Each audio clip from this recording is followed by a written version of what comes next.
Welcome to this video on Reynolds number. My name is Sandeep. In this video, we will try to understand Reynolds number from a very fundamental point of view, and then we will try to extend it to make it more practical, and especially from a CFD engineer's point of view. So, Reynolds number for CFD engineers. It all began with the famous experiment by Professor Osborne Reynolds at the University of Manchester. That was in the year 1883. So this was the experimental setup. There was a transparent tube, and at the inlet of the tube, the flow rate was varied. So you could change the flow rate. That means you can change the velocity. So at different velocities, through the transparent tube, and there was a dye or ink was injected, and the trace of this ink was monitored or visualized. So what happened was, when the velocity was very low, that means when the flow rate was very low, you can see that this dye is a distinct line. It is a very straight line. And then when we start increasing the velocity, slowly when we start increasing the velocity, you can see that the fluctuation starts increasing.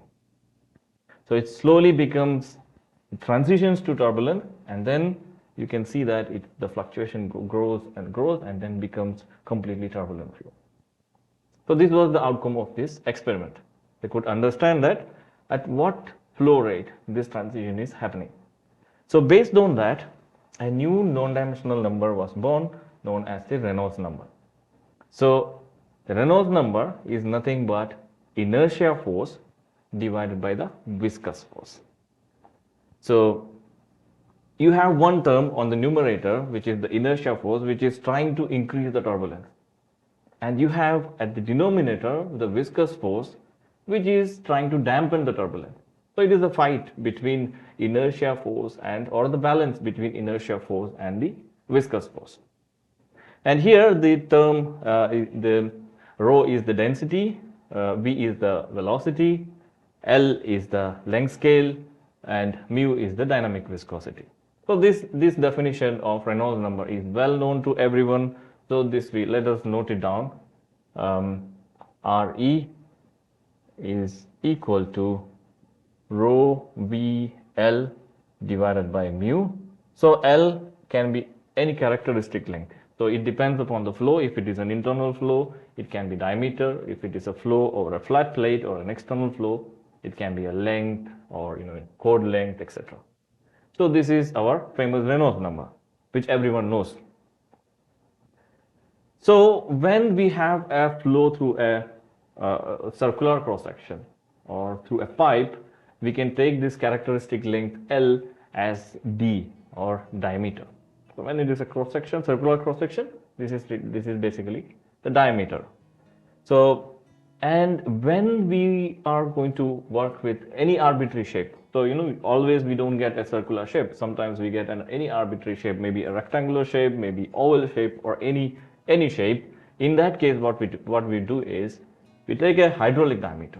So hydraulic diameter is nothing but it's a function of the area and the perimeter. So 4 times the area by the perimeter gives you the hydraulic diameter. So you can use hydraulic diameter in this definition of Reynolds number. And let's say if it is an external flow, so if it is a flow over, let's say, a flat plate or aircraft wing or aerofoil, so in that case we have to take L as the length of the plate or the chord length. Okay, so this is the way we have to deal with external flow, or when it is a flow over a flat plate. This characteristic length need to be chosen accordingly. So when we classify this flow from laminar to turbulent flow, so we can see that at certain Reynolds number, so again this Reynolds number is coming, the importance of Reynolds number you can see. We can look into the Reynolds number and then we can classify the flow as laminar or turbulent. So when it is internal flow, we can say that when the Reynolds number is less than 2000, we can definitely say that it is going to be laminar. And then when it is somewhere in between 2000 to 4000, it starts changing, or it starts transitioning to turbulent flow. So, and again, these numbers are not very strict numbers. It completely depends upon the experiment, the external environment, and everything. So, but these are the rough numbers we can consider where this laminar flow is changing to turbulent flow or transitioning to turbulent flow. And then when this number is above 4000, we can say that it is fully turbulent flow, especially for the internal flow. So these numbers are only for the internal flow. Now, when it comes to external flow, for example, flow over aircraft or flow over a flat plate, these numbers are different. So then for laminar flow, if the Reynolds number is between or less than 1 e to the power 5, we can say that it is a laminar flow. So if it is between 1 e to the power 5 to 5 e to the power 5, we can say that it is transitioning. And then above 5 e to the power 5, we can really say that this is a completely turbulent flow for external flows. All right. And now let us look into some of the examples of laminar flow. So laminar flow means, again, our Reynolds number need to be very less, right? The Reynolds number here should be less. That means either the velocity can be low, or basically the inertia force should be less, or we can have the viscosity as really high value. So in either of these cases, we can keep the Reynolds number low. For example, we have the flow through, the blood flow. It is regarded as a laminar flow. Or flow of highly viscous fluid like honey or maybe highly viscous oil. So these can be regarded as laminar flow. So these are typical examples of laminar flow. And when we look into turbulent flow, most of the flows in this, in real world applications are turbulent flow. So most of the flows, you can say that turbulent. And then there are definitely some examples of laminar flow. But most of the engineering or the practical world flows are turbulent in nature. So for example, flow over this car, the aerodynamic flow or the external flow over the car, it is highly turbulent. Or this flow over this landing gear. This is a simulation by NASA, showing all the coherent structures of this, highly turbulent flow of a landing gear.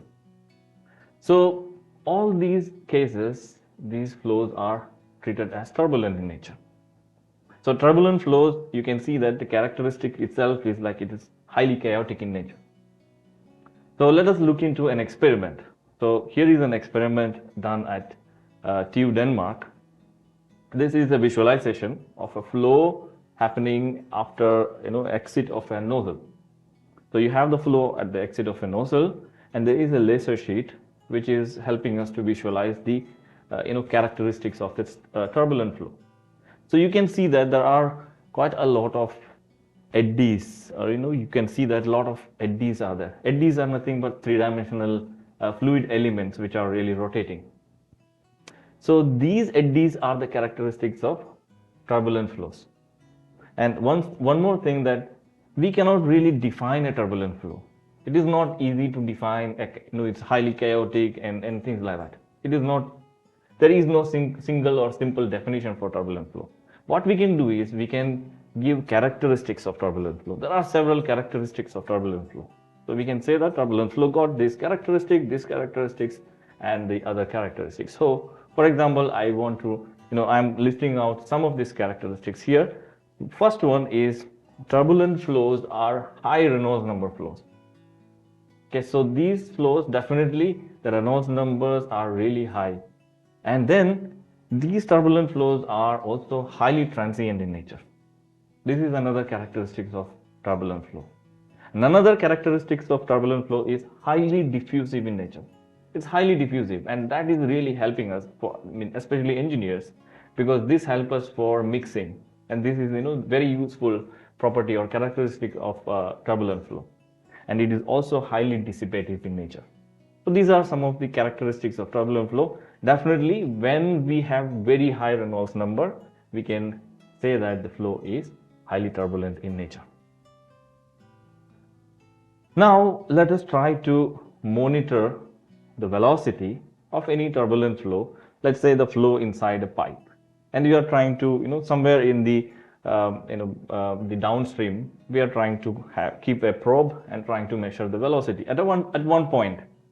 Okay, we are trying to measure the velocity, and over a period of time, what is going to happen with this velocity. So if it is straight line, that means the velocity is not changing. it is constant, we can say that this is laminar flow, because there is no fluctuation. It is almost the same. It is nearly the same. It is like a straight line. This is the characteristics of a laminar flow. But the same probe, if we are measuring the velocity, and that also at very high Reynolds number, that means if the flow is turbulent in nature, what will happen is you will see that these fluctuations. Velocity is not going to be constant. Velocity is going to change over a period of time. And why? Because at that same point, what can happen is, you have seen this video of these eddies.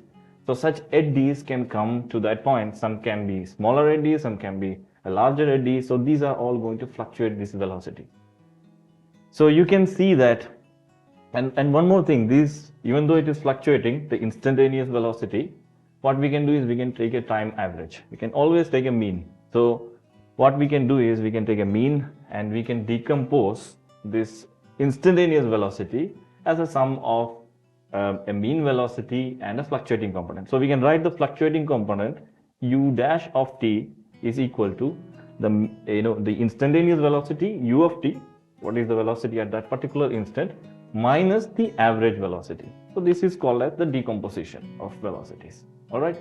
So this is the characteristics of a turbulent flow, again because of the high Reynolds number.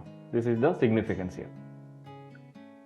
Now let us now move to the mathematical. Let us go to a little bit deeper. Okay, so let's move from an experimental point of view, which we already saw from the Reynolds experiment. Now let's try to move, try to understand this Reynolds number from a mathematical point of view. So for that, yes, we have to take our governing equation of fluid flow. So you guessed right, this governing equation of fluid flow is nothing but our famous Navier-Stokes equation. So this is our Navier-Stokes equation. We got the, basically those who don't know what is Navier-Stokes equation, this is nothing but the momentum equation. So momentum equation means F is equal to ma. So force acting is equal to mass times the acceleration. So this is well known for everyone. So this is basically applied for a fluid. So the second law of motion, the F is equal to ma applied, or Newton's second law of motion applied for fluid, is basically the Navier-Stokes equation. Okay, so we have the acceleration term on the left hand side, and then we have the pressure term, we have the viscous term, and we have the body force. So it's basically a balance of forces. Okay, so what we are doing here is we are going to non-dimensionalize this governing equation. So what is the purpose of non-dimensionalizing governing equation? So even in fluid flow or heat transfer, anywhere, wherever we have the governing equations, the advantage of non-dimensionalizing is then we can identify certain terms, which are really relevant for us, or some terms which we see that some terms in this are very less or very irrelevant, and we can ignore them. And this will really help, especially for engineers, to do a lot of hand calculations, do a lot of analytical work. So here what we are doing is we are trying to find out the scales for all the variables. So we will try to find velocity, for the velocity, a velocity scale, and for the pressure, for the body force, and for each of these variables we will find the relevant scales, and then try to non-dimensionalize our general governing equation. So when you use these scales and try to convert these variables using these scales and then non-dimensionalize this governing equation, what we will get is this is a non-dimensionalized Navier-Stokes equation. So the non-dimensionalized Navier-Stokes equation is, you can see one term here, which is nothing but 1 by Reynolds number.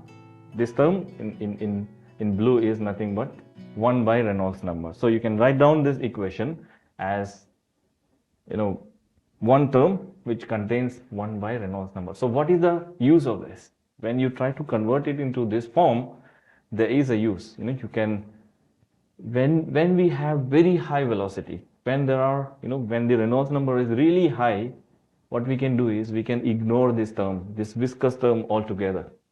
Because 1 by Reynolds number, when the Reynolds number is really high, it is going to be somewhere closer to 0.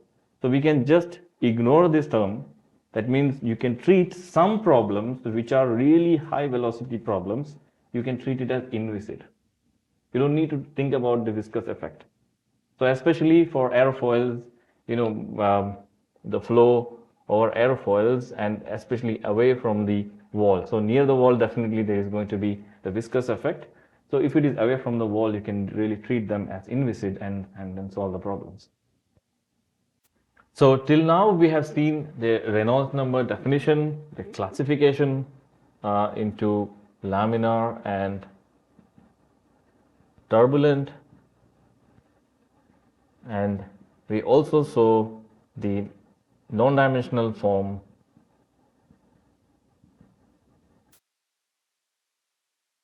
of Navier-Stokes equation. So we have already seen this highly turbulent flow at high Reynolds number. So you can see that there are a lot of eddies at different scales, different length scales and different time scales. So some of them are big, some of them are small. So there are different eddies. So those eddies which are the very big or as the same as the diameter or of the order of the diameter of the nozzle, these are called as the system scale. So these eddies, which are the larger eddies, they try to take the energy, the mean kinetic. These eddies, these large eddies, try to capture the kinetic energy, try to absorb the kinetic energy from the mean flow, and then transfers to the smaller eddies, the next smaller eddies, and like that, then the next smaller eddies. So like that, it transfers from larger eddies to the smaller eddies, and finally to the smallest eddy possible in the flow. Okay, so the smallest eddy is known as the Kolmogorov length scale, which is the very small eddies in the flow. And from these small eddies, what happens is this energy is dissipated. It is dissipated in the form of viscosity.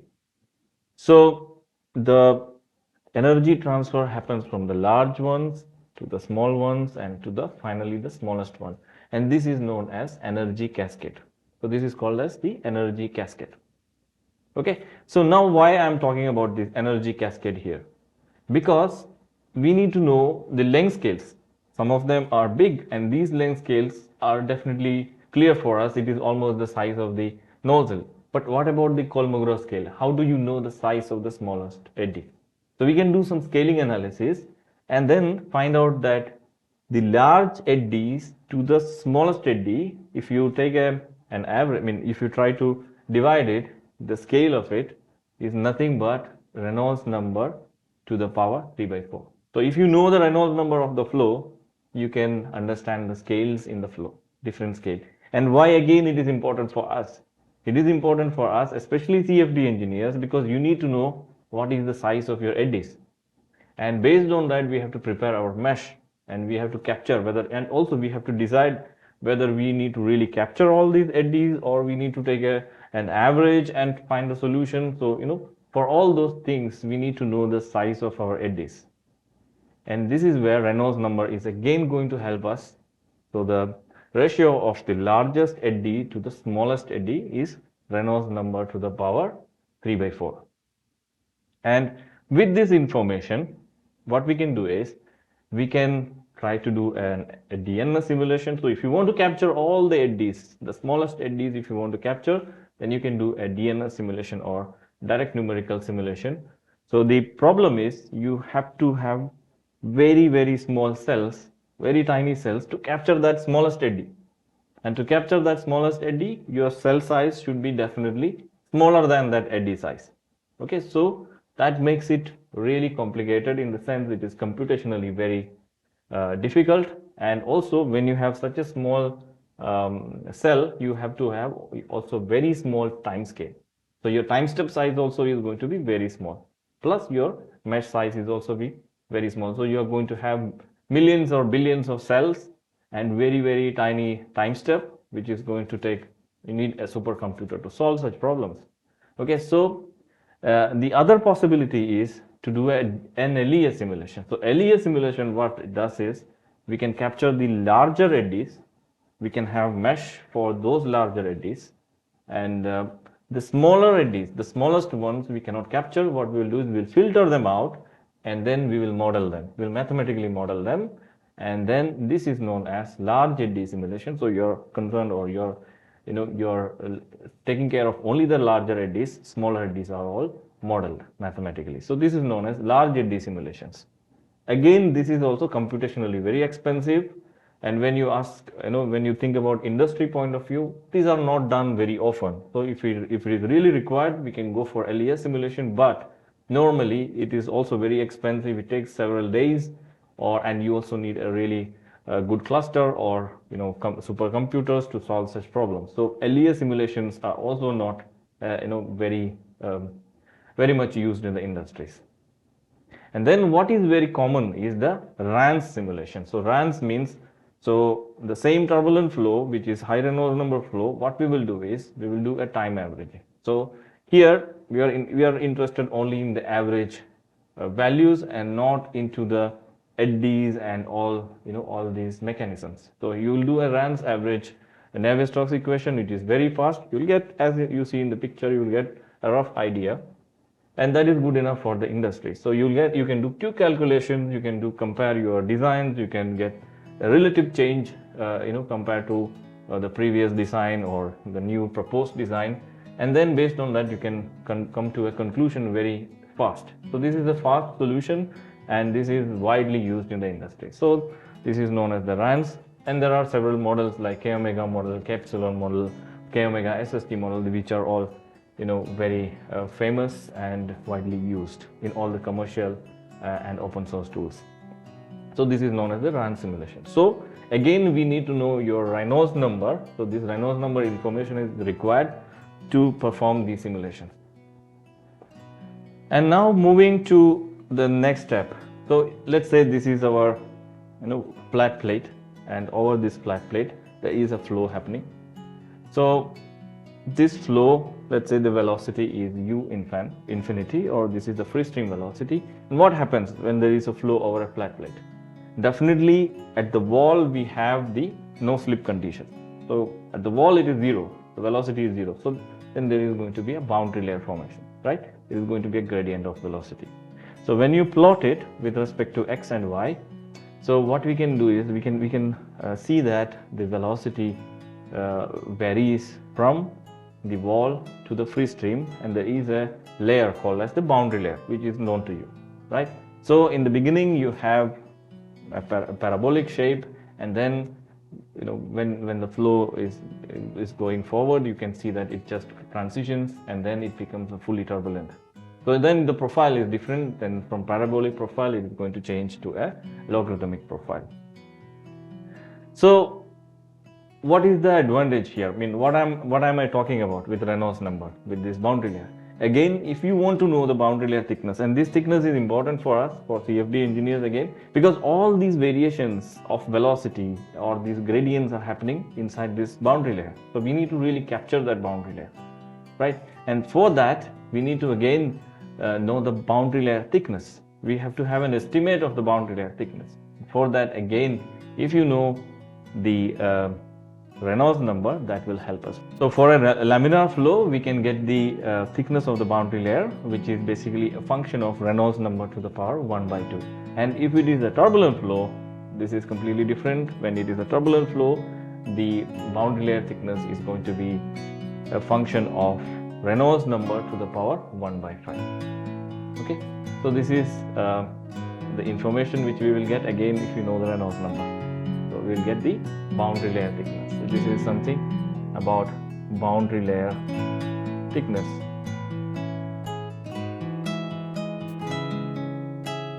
Now moving further, if you are planning to prepare your mesh, so let's say this is a nice beautiful mesh made from using the software Grid Pro. This is a structured mesh.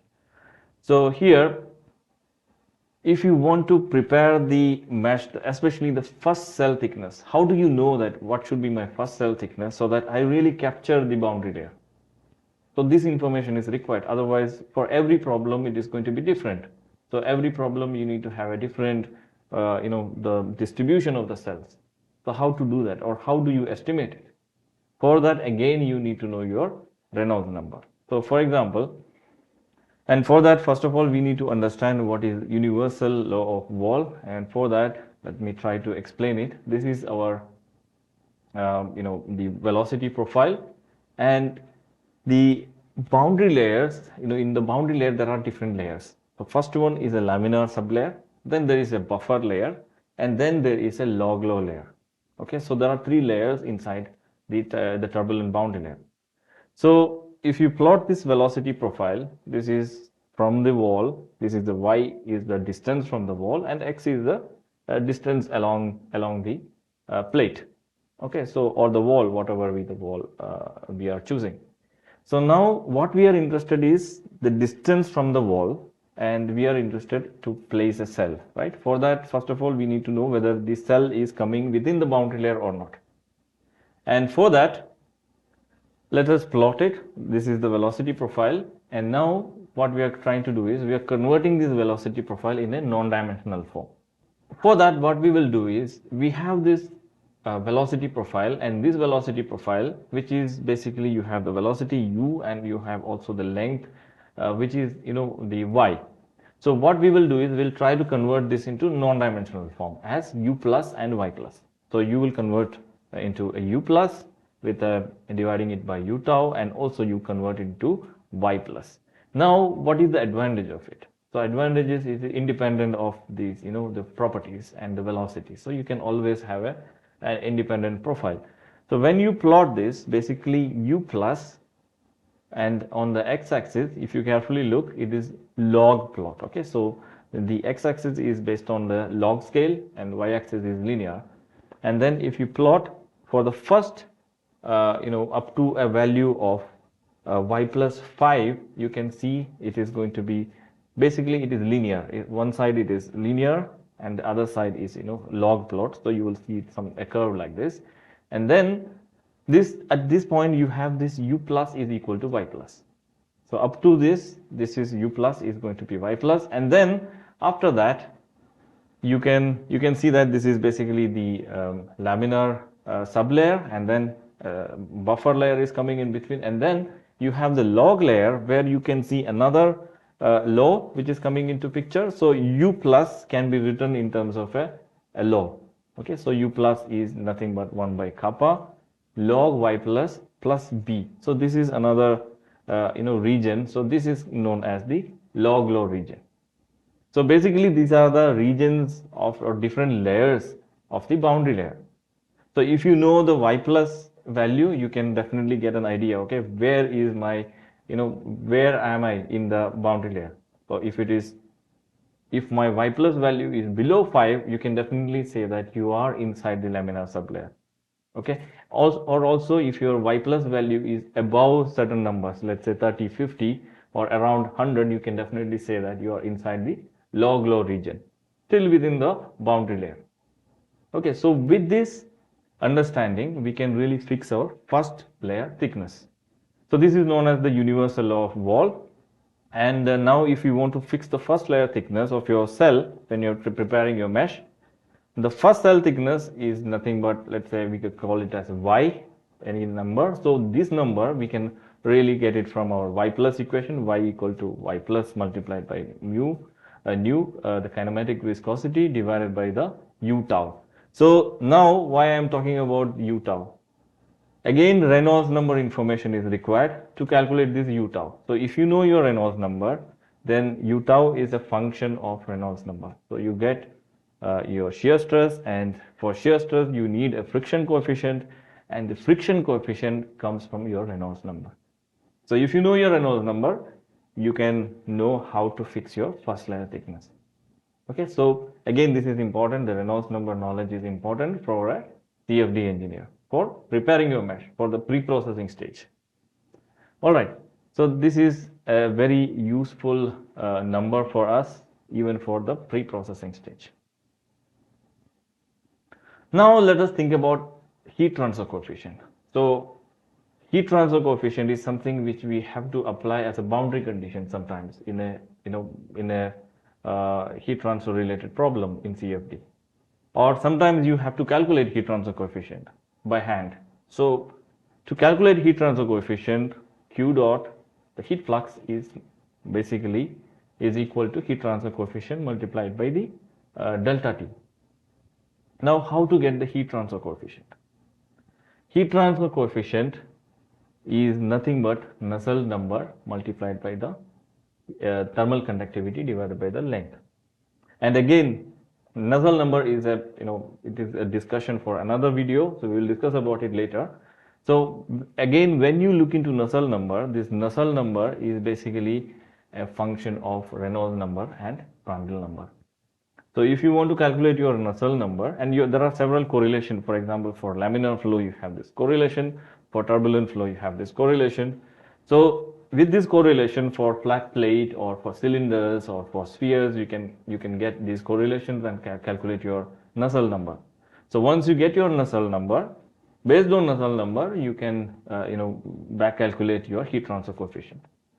Okay, so why these heat transfer coefficients are important? Sometimes when you want to do CFD simulations, especially to give boundary conditions, if you don't want to model the air domain, you can just give a heat transfer coefficient, and then you can avoid creating an air domain for example, if there is a conjugate heat transfer problems, etc.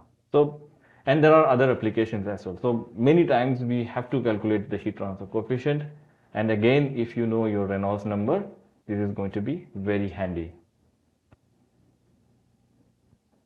And another important application is calculation of the turbulent intensity. So if you want to give it as a boundary condition, so turbulence intensity, most of the time when you give inlet boundary conditions, etc., in software like ANSYS Fluent and all these commercial software, you have to give turbulence intensity as a boundary condition, along with your boundary condition, the turbulent values. So how do you get this value? This normally you can see that it is 5% or as default value, or sometimes 10%. But how do you know this value? So for that, you can get an idea from your Reynolds number for inlet boundary conditions. You can get I is equal to a function of Reynolds number. So if you have your Reynolds number, you can find out the value of your turbulence intensity. For example, if it is 50,000 is the Reynolds number, you can get the turbulence intensity as around 4%. So this number you can give as a boundary condition. Okay, so this is another use of Reynolds number. So let us list it down. So one is to calculate HTC through Nusselt number, and another application is turbulence intensity I. Turbulence intensity. Another application of Reynolds number is to calculate the friction factor. So the pipe friction, for example, how to calculate the Darcy pipe friction factor. So for especially the the very rough pipes. So for these internal flows, if you know your Reynolds number, it is very easy to calculate. So this can be done through the Moody chart or the Moody diagram, and especially for a laminar flow, you can just get the Darcy friction factor as Reynolds 64 divided by the Reynolds number. So if you know the Reynolds number, you directly get the number, your friction factor, friction coefficient. So, and also if the flow is turbulent, then again you can get the friction factor directly by using this Colebrook equation. And the interesting fact about Colebrook equation is you have this F value coming on the left hand side as well as on the right hand side. So it's not, you cannot explicitly calculate the value of F. It is an implicit equation, so you have to iteratively calculate it. So again, if you want to calculate it, definitely you need to know your Reynolds number. So through Reynolds number, you can calculate your friction factor. And one more application of Reynolds number is the scaling analysis. So it is not only for the CFD engineers. So CFD engineers also do a lot of scaling simulation. We may not be going for a very large aircraft, for example. We may scale it down and do a CFD simulation. So also for experimentalists, you don't need to go and do a large scale experiment. Normally what we do is we'll try to create a small scale of this. For example, here you can see for a car, a small scale, and then we use Reynolds number or all these non-dimensional numbers to do the calculations. So for example, for the aircraft also you can scale it down, but when you scale it down, definitely you have to take care about all these the velocities and the forces and everything you need to calculate, or you need to take care. So those are done through the non-dimensional numbers. So for the similarities. So for example, here the Reynolds number is used, and then you can do a scale down experiments or simulations. So this is another application, scaling. Another very important application of Reynolds number is, to analyze your data. So when you do a CFD simulation, so at the end, what you get? At the end, you are going to get a lot of data. Even if you do an experiment, at the end, you're going to get a lot of data. So these data need to be analyzed. You need to find out patterns. And then only you can say that, okay, this particular design is better than the other design, or as engineers, you can always comment on one product to another product. So for that, we need data, and we need to analyze the data and come up with some patterns. So for example, you can see here, drag coefficient with respect to Reynolds number, or CD with respect to Reynolds number, or here the discharge coefficient with respect to Reynolds number. So all these can give you a pattern, and these patterns can help us to analyze the data and find out, okay, this is the best operating point, for example, or this is the place where you have to run your machine or whatever. So these will help us, or to improve also the design. So analyzing the data also is very useful with Reynolds number. Sometimes it is not just Reynolds number. You may use Reynolds number multiplied by Prandtl number, or Reynolds number multiplied by some other number as a combination, or also a modified Reynolds number, maybe square root of Reynolds number. So all these can give us some kind of patterns which will help us to analyze our data. Okay, so these are all some of the applications of Reynolds number. I hope this video was very helpful for you. So if you like this video, please like it and also share it with your friends, and also subscribe to our channel, because we're planning to add a lot more videos now, and the next one is going to be Mach number. So and also, if you want to know more details, you want to read more blogs, you want to look into a lot of courses, please visit our website www.flowthermolab.com. So thank you very much for watching. See you in the next video.